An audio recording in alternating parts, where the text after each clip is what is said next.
Hello, and we are back with a brand new episode of Real Talk. Yeah, back again. Third one in 3 weeks. Third one, Halloween episode this time. We got the new Halloween movie. Yeah. We're going to recommend some Halloween movies for you guys. Yeah. And we also have some Halloween news as well on top of that. Yeah. And a bunch of other things. So should we get right into it with Halloween? I mean, this is my favourite part of the year. You know, I'm a horror geek. Yeah, it's favourite season, isn't it? Yeah, we were just having a little bitch there, weren't yeah, we? You were saying that it wasn't your favourite genre. Okay. And I was like, what? You were talking about Nightmare on Elm Street and Scream. Don't Wes Craven. Yeah, true. Not. We'll talk about it later on. We'll talk about it. But I'm a Halloween guy. Okay. But state your claim after. We'll talk about it in a bit. But open up. You saw Halloween. Yes. This past weekend. I haven't been able to see it. I've been working hard, boy. No. So I'm going to do what I did last week with you're gonna watch Royale. Yeah. And I'm going to interview you real quick about. So tell me real quick about the plot, and then tell me what you thought of it. Right. So the plot of this one is actually the 40th anniversary of the film today. The original film, and the new film, the 2018 version, is set 40 years after the original. So it's discounting everything that's happened in the previous sequels. Okay. Jamie Lee Curtis is back as Laurie, which no one ever thought was a possibility. Not for a reboot. Yeah, exactly. And the fact that she was killed off in the original series. Exactly. So, it's really weird. I don't mean to interrupt you. It's really weird though with the placement of this movie, because they're ignoring all of the sequels and just doing a straight up sequel to the first one, which, for maybe hardcore horror fans, if they have seen all the Halloween movies, yeah, this is a big moment. It's a big moment. I feel like they've done this, Damian, because exactly for that reason. It's the 40th anniversary. They want to give fans that fulfillment that they've been longing for since the first film. That magic hasn't been recreated. No. Okay. But you'll be pleased to know that magic is well and truly there, man. Like I have not had that feeling walking out of the cinema, like, in terms of a sequel living up to or surpassing the original since Blade Runner 2049. And this is...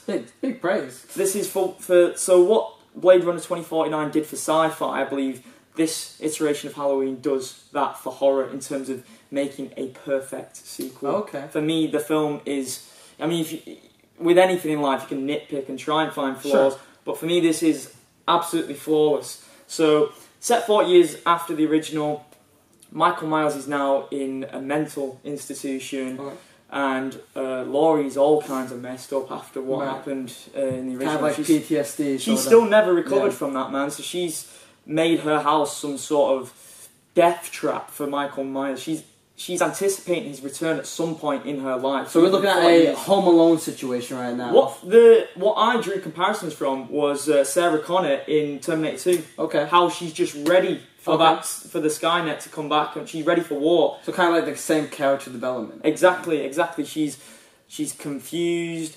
You know, she has a daughter now, but she's not speaking to her daughter because all the way through her daughter's childhood, she's been training her to be able to defend herself, training her daughter to kill, and it's made her daughter have a horrific childhood, going through all that. So there's a lot of sympathy towards the character, but man, when you're talking about...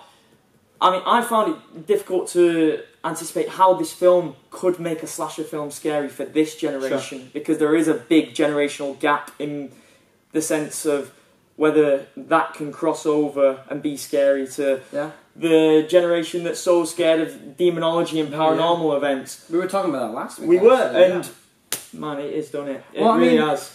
The director, David Gordon Green, previously directed, and I've only seen this movie from him, but he wrote and directed this film along with Danny McBride. He also directed Joe, which starred Nicolas Cage and Taylor Sheridan. It was a great film, but one thing that I noticed is that he cared more about his characters in that movie than the actual plot. Now, the plot for Joe was very simple. Now, was the plot very simple for Halloween, but did that same motif happen in this film where David Green was able to evoke those emotions from the characters and not let it oversaturate, if you will, the plot? That is a really, really good point. And yes, the characters, you care about every single one of them.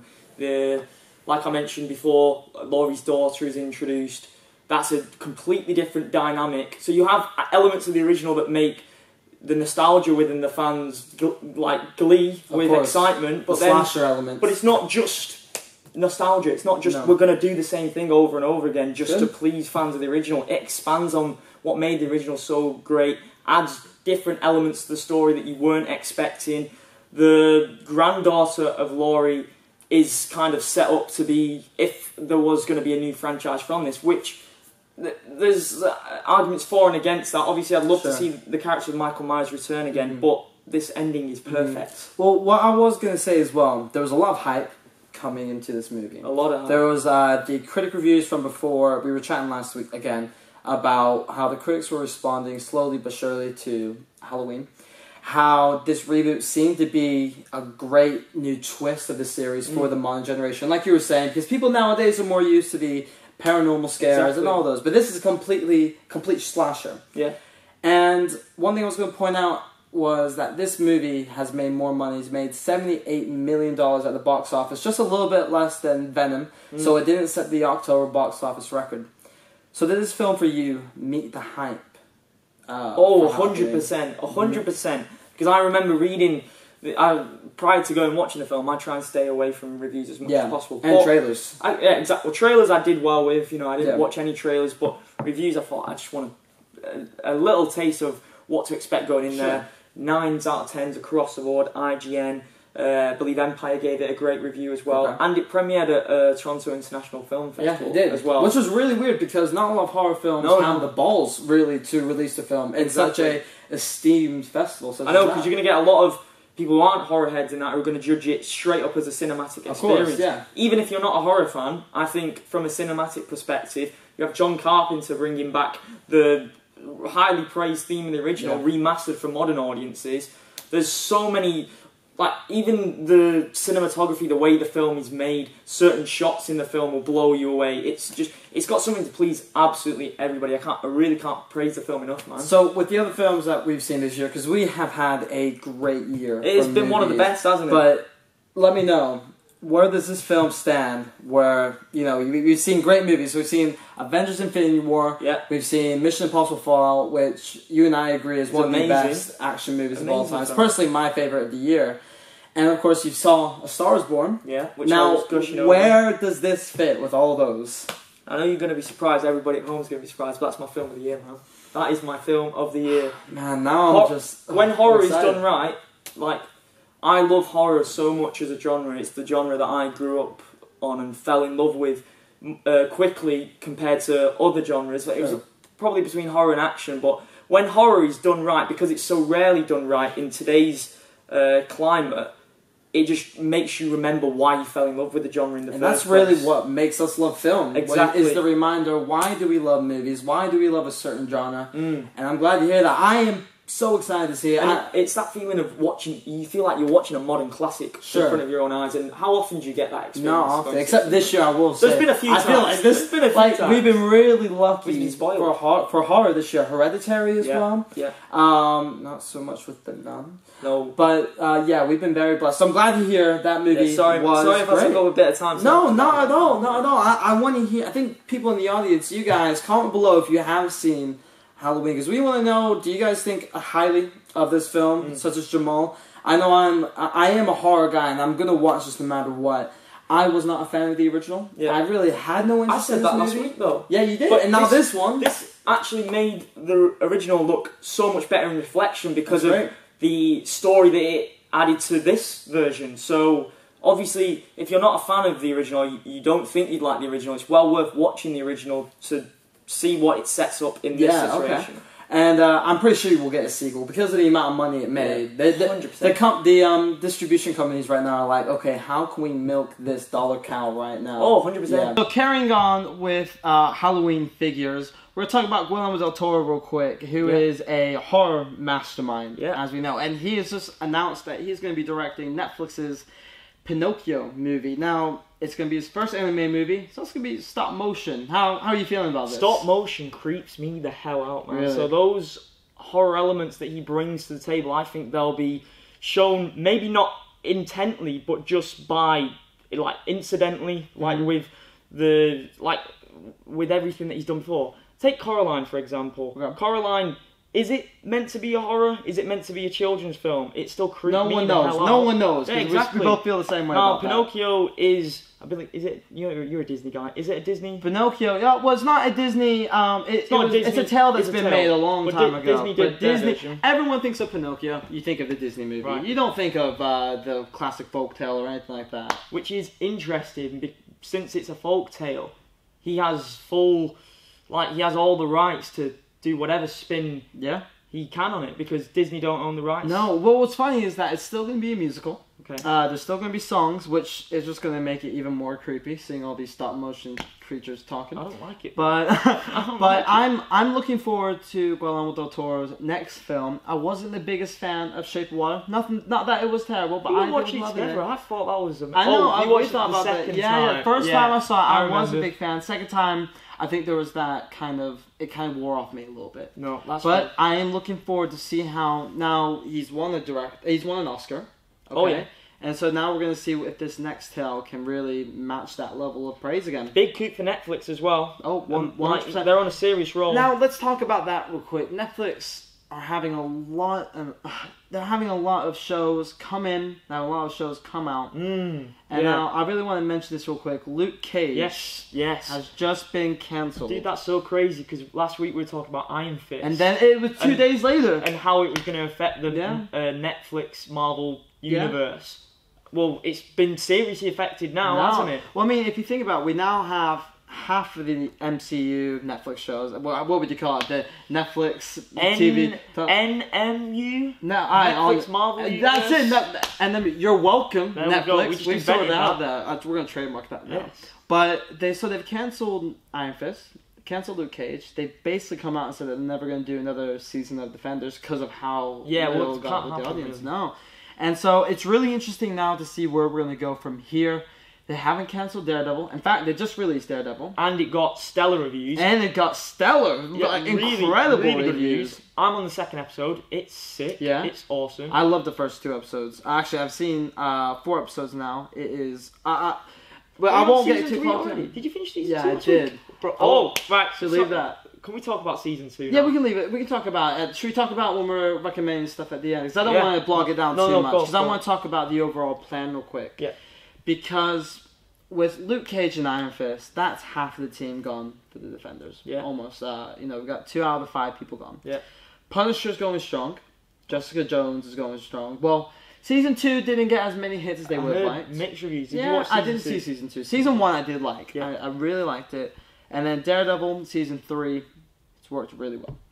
Now, Iron Fist, Luke Cage, whether or not they're completely written off, or maybe it's going to be brought to Disney, I'm not quite sure. But what I am sure of, these characters will pop up again in other shows. Yeah. I think. He's already... I don't think they're characters. The guy behind that, is it Kevin Feige? Is he in charge of the Kevin Netflix? Feige's not in charge of Netflix. Stuff. Now, it's really weird, because everyone thought that Netflix was in charge of these shows. Right. But apparently what's come out with this report is that Marvel put out the stop for these for Luke Cage and Iron Fist. Now, whether or not that means they're going to try and move Luke Cage or Iron Fist to Disney is a weird question because... These are all rated R as well. They are, yeah. They're hard Rs. And the thing is, these are not the big characters you would bring to a Disney streaming service. No. I mean, if you're going to take down any shows from Netflix, it wouldn't be Iron Fist, it wouldn't be Luke Cage, it would be Daredevil, it would be Jessica Jones. And the Punisher. Yeah, and the Punisher, yeah. Yeah. So I don't know.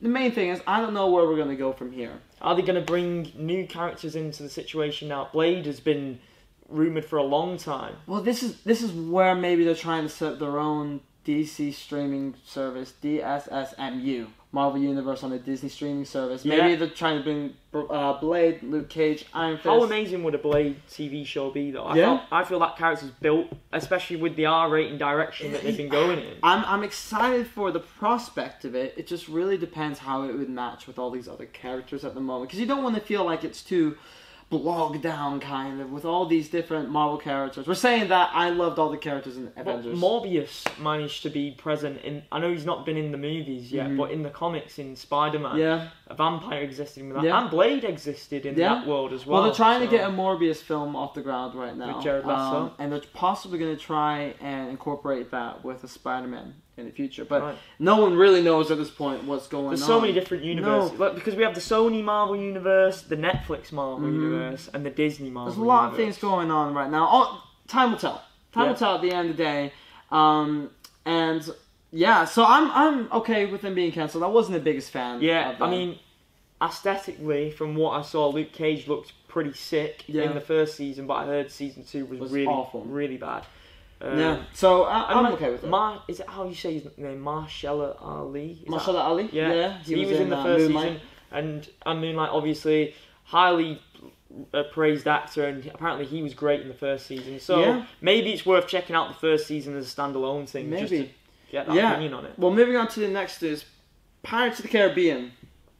This is the weirdest news I've heard in a while, but I'm not surprised. Pirates of the Caribbean is rumored to be rebooted, which is really strange because the past 3 movies haven't been that successful with the critics. No. Haven't been that well accepted by the audiences either. There are people who do like it. It has its fans, but the box office doesn't really reflect well, especially in the last movie. It lost over $100 million from its production budget.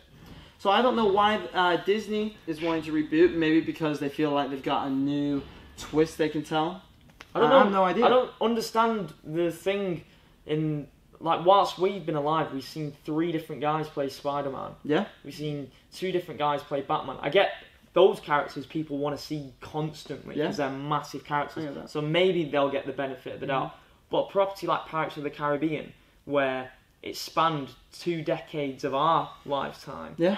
That franchise doesn't need immediately rebooting. No, it We've doesn't seen at all. enough good stories from that property. And this is what I mean. I don't understand what the push would be for a new Pirates of the Caribbean. You know what? I would just create a new IP. Just create a new franchise. Yeah, and I would even be okay if they want to do a spin-off of Pirates of the Caribbean, because that's not a reboot. That's more of it's a spin-off.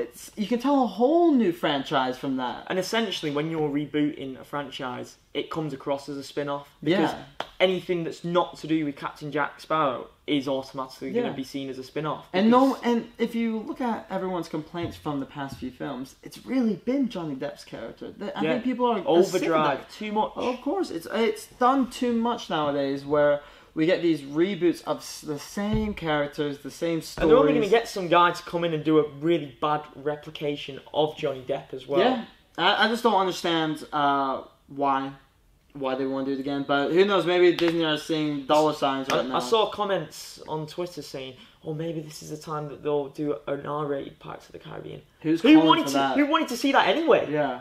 Who's calling for that now? I didn't watch Pirates of the Caribbean when I was a kid and think, you know what, that needs blood and guts and everything. That needs swearing and needs blood and needs sex. No, you don't think that? It was good. Pirates of the Caribbean, anyway. The first Pirates of the Caribbean, I think, is a classic. I think it's amazing. 2 was good. 2 was a fun action film. 3 was just too long. And then the last 2, just not a big fan. How many have been? 6 or 5?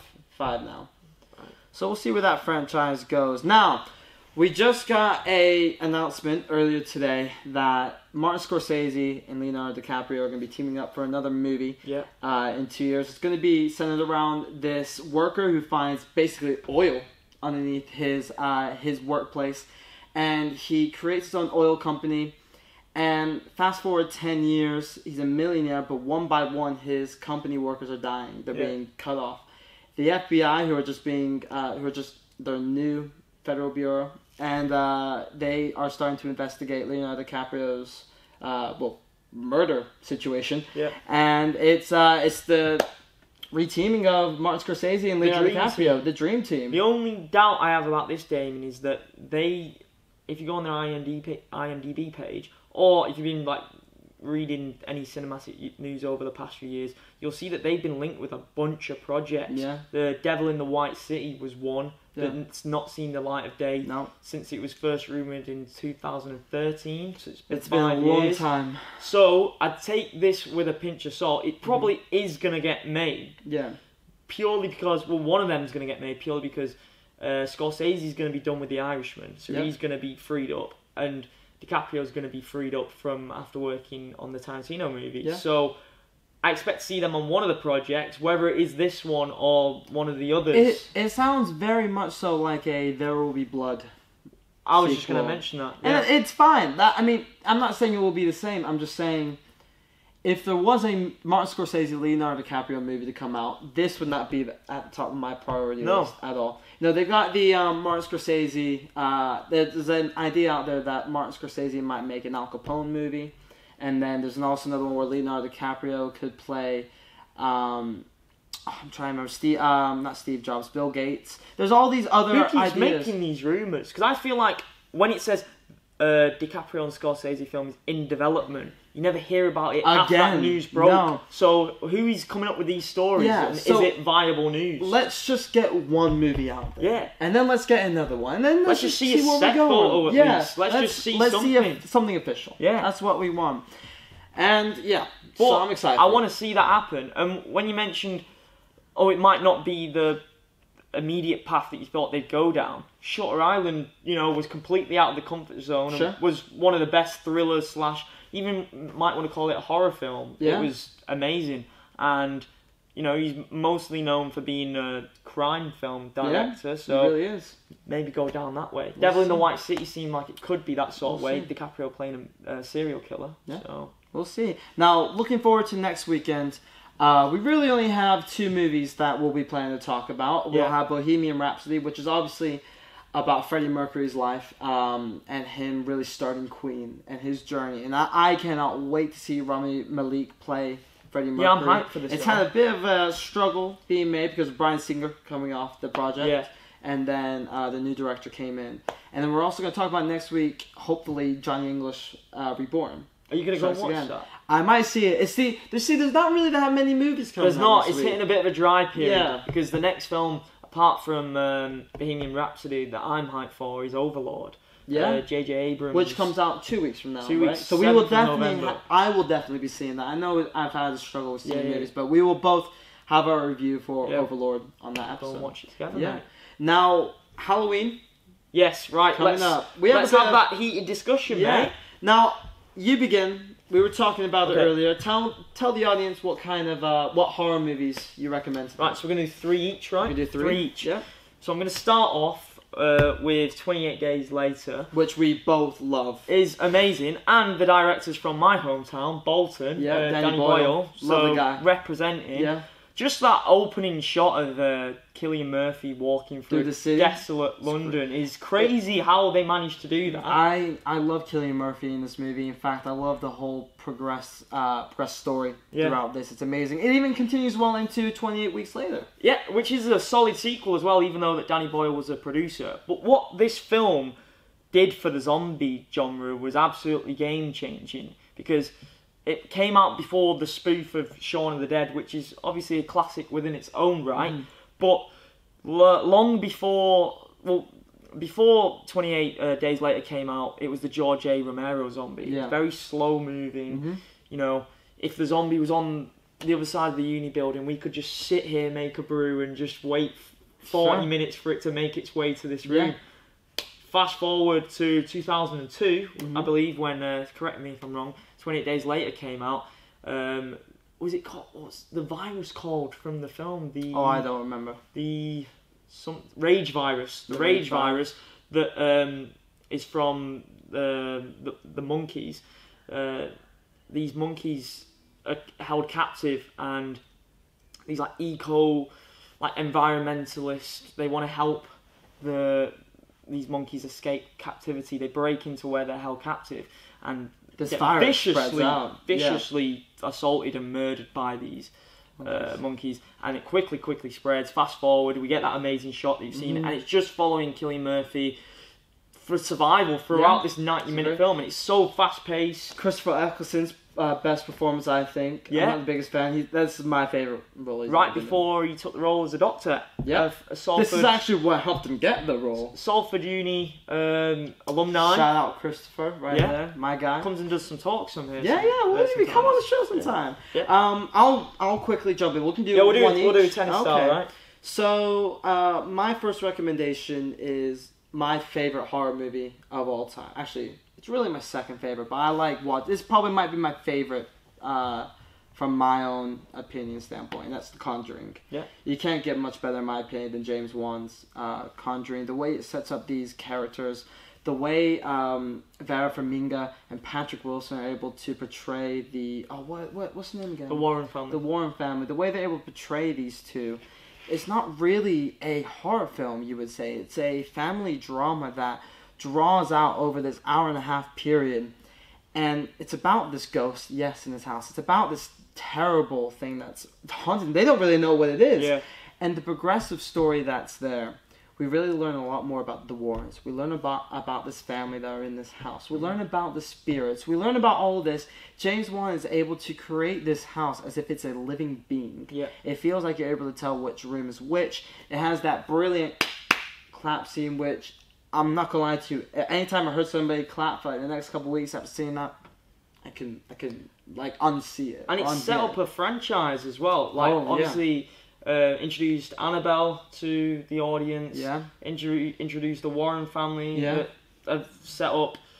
They're going to be in the Annabelle 3 film. Yeah. We've had The Nun. Yeah. The Nun came in the second one. We've had The Nun. But it's been a massive box office smash, hasn't it? It's probably the most successful modern horror franchise we've had this decade. It is. Yeah, no, it's the most successful horror franchise of all time after The Nun. Yeah. Wow. And which I don't think when they made the first one they were expecting that. Well, James Wan was coming into that film off a massive hot streak in the genre. Obviously, he'd done Saw, the original Saw, the Insidious films. Yeah. So he's more than earned his trade in the genre prior to that film coming out. Now, what is your next recommendation? So speaking of iconic, we won't try to go too directors, long with this. No. We'll be quick. So I'm going to go with Nightmare on Elm Street now. You don't have to say a whole lot about why this film is amazing. One of the most creative, inventive, most original concepts. I would say the most original horror film of all time. I love everything about it. I love how light-hearted but brutal. Yeah.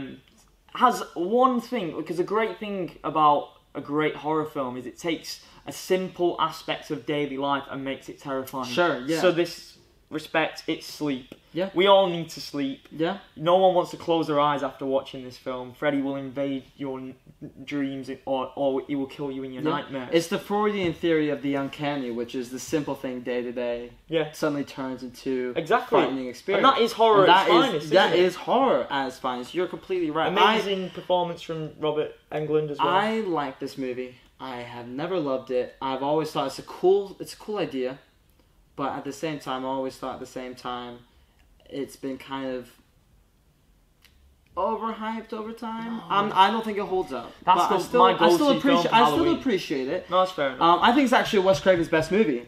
I think it's my favorite of his. Yeah, I think so. You're going to talk about another Wes Craven film in a second, which we will talk about that one. Oh, yeah. In fact, before we get to those two, I'm quickly going to rattle off these two, which is Haunting of the Hill House Netflix show, which I talked about last week. Yeah. Go to last week's episode. I gave it's hot right now as well. It's so hot right now. It's getting a lot of steam, isn't it? Yeah. A lot of people are loving it. So if you're going to watch anything on Halloween, if you have the whole day booked off work, just watch this show. You will not regret it. It is the best horror show I've ever seen. It is one of the best shows I've seen in a long time, actually. So I recommend that. And also, finally, is a film which I don't think gets a lot of love, and it really should. It's the Evil Dead remake from 2012, excuse me. Yeah. I appreciate this re-envisioning of Sam Raimi's Evil Dead original. It was supposed to get a sequel, didn't make enough money, it wasn't exactly loved by critics and audiences alike. I appreciated, though, the cinematography, the look of this movie is, I don't know how to explain it other than the word creepy. You know, some would say the cinematography and the framing of all these things is scarier than the actual demon that's in the cabin. And it's expertly made, in my opinion, from a directing standpoint. The way these characters interact with each other, I felt there was a big camaraderie between them all. Maybe not as good as the original. But Bruce Campbell, how's it going to be? How can you get better than that? The guy's so charismatic. Well, they tried to do a feminist twist on the Bruce's character, and I appreciated it. Yeah. And I would recommend everyone to go see it. You've seen it. I've seen it. I pretty much thought everything you just said, you know. It was a fun horror film for what it was. Complete opposite of what the original was, because the original trilogy were horror comedies. This was straight balls to the wall horror. It was trying to one up itself in terms of what could be the gnarliest thing you see on screen, like the chainsaw. Chainsaw. It was the demon. a lot more brutal, aggressive version of the Evil Dead, and Fede Alvarez. It put him on the map because he was an absolute unknown as a director. Yeah. I believe he's a South American director. Yeah. I don't want to put a nationality to him because I don't want to insult the guy. But after that, he did Don't Breathe, which is one of my favourite horror films of this decade. Movie. And now, off the back of that, he's doing the new Girl with the Dragon Tattoo film, which is Girl in the Spider's Web. Yeah. So it really brought him to Hollywood prominence. Yeah. Deservedly so. So that's my recommendation. Now, what's your final recommendation? Scream. Wes Craven. Yep, talk about it real quick. So, moments ago, at the beginning of the show, I was discussing how the slasher genre was completely driven into overkill. You know, the 80s it was his heyday. The 90s it was near enough non-existent. Thanks to Jason being in 8 films. Yeah. Freddy, Michael Myers doing the same. Overkilled it. So what happened? Wes Craven spoofed his own creation pretty much. He said every typical thing that's ever happened in the genre, he addressed it and flipped it on its head with Scream and created a new horror icon in the process. And I know you're itching to put me down here. He created another. I will say this: the genre back from the dead. I will say this, and it's the clever, same. man. It's the same thing that I said about Nightmare on Elm Street. The originality, brilliant, genius. Does that make it a good movie though? I think it does. I think it's a classic. Is it Courtney Cox? Am I thinking of Courtney Cox from Friends? One of her first movies. So, yeah, it was her first transition from television to speech film. I wasn't a fan of Wes Craven necessarily spoofing. I felt like it took away anything. No, but it's a serious... Bro, I know, opening scene with Drew Barrymore is one of the best in horror. Okay, I think I might have come because I saw Scary Movie before. I knew you were getting everyone right. Here's the problem: everyone gets confused with Scary Movie and Scream. No, I know they're two different movies. No, but I'm saying, when was the last time you watched Scream? I watched Scream like 2 years ago. I watched it shortly after I saw Halloween. What was your point about Scary Movie? Do you feel like watching Scary Movie diminishes Scream? That's what I'm saying. I feel like that's a good point. That's Scary Movie's fault, not Scream, though. No. So this is my view on Scream, though. I felt like because I had this imprint already on my mind, when I saw this movie, having known the implications in other spoof movies, such as Scary Movies, I felt like it took away a lot of the cool elements. Now, I will say that it was very well done by Wes Craven to have this idea of, this genre of the slasher is dying. No pun intended. And he took it in his own hands to resuscitate it was his genre, it was his which is crazy. Genre. And like I said, I appreciated him doing it. I felt, though, the overall story, I wasn't a fan. Oh, what is the... Neve Campbell is the lead actress, Sydney. Sydney? I don't remember her name. Like I said, 2 years ago since I've seen it. Cindy. I appreciate it enough to watch it through. I will never watch it again. In fact, I will tell people, though, that you should go see this movie if you haven't seen Scary Movie. Here's the thing with your point, right? So I saw Scary Movie as a kid before I saw Scream, but I was old enough to respect and love the genre of horror when I saw Scream. Yeah, I understand. And you have to assess it from a point of view. No, I understand. Scream spoofed the seriousness of horror. Yeah. But then Scary Movie is a spoof in its own nature. Of course. You have to separate the two. Later, and I did separate the two when I watched it. I just think that idea that Scream was such a big movie already, and seeing how it influenced other people and how it influenced the genre, I was expecting a lot when I went into this movie. That's what I mean. I'm not saying Scary Movie made me think that the film was going to be I thoroughly understand the point. And that's when I say that, when I think it's overrated, I'm not necessarily meaning that in a horrible way. I'm just saying, with the way that it was hyped up to me, I saw it in Scream. I saw the villain introduced in Scary Movie. I saw the way that the story played out in Scream. It was... there were similarities, obviously. Of course there's going to be. So when I saw it again, I was kind of thought... You're going to know where the story's going. Yeah, I just thought to myself, okay... I But do you think if you'd have seen Scream first, that would have made a big difference? If people haven't seen Scary Movie, go out and watch Scream. And I don't know if you'll have the same reaction as I did. You probably won't. It's just that when I had that first I think you should experience... have to, this isn't a criticism on you. I just feel like the way I do it is I just thoroughly differentiate the two. And again, I'm not saying that that I saw any similarities. What I'm saying is just that from the experience I had with Scary Movie, I was able to separate the two when I saw it, but I had a certain mindset when I came into Scream for the first time. I liked it. Yeah, I liked it. I thought it was just not as great as what people made up. No, that's fair enough. That's fair. That's why we have opinions, man. We've all got our own. And if you guys disagree with me, please feel free to comment down below. Again, tell us your thoughts on this episode. Tell us what your thoughts are on the Halloween movies we've recommended. And you got anything else to say, Jamal? Happy Halloween. Happy Halloween. And let us know what you're watching this season. Follow us on Twitter at Real Talk Keys. Follow us on YouTube as well. And subscribe down below, man. We need those subscribers. And if you haven't subscribed yet, what are you doing? Well, if you're watching this and you're not subscribing, what's your problem? Yeah. Don't be rude. That's it, guys. Well, thank you very much for watching us. Yep. We'll see you next week. Enjoy Halloween. Yep. See you guys.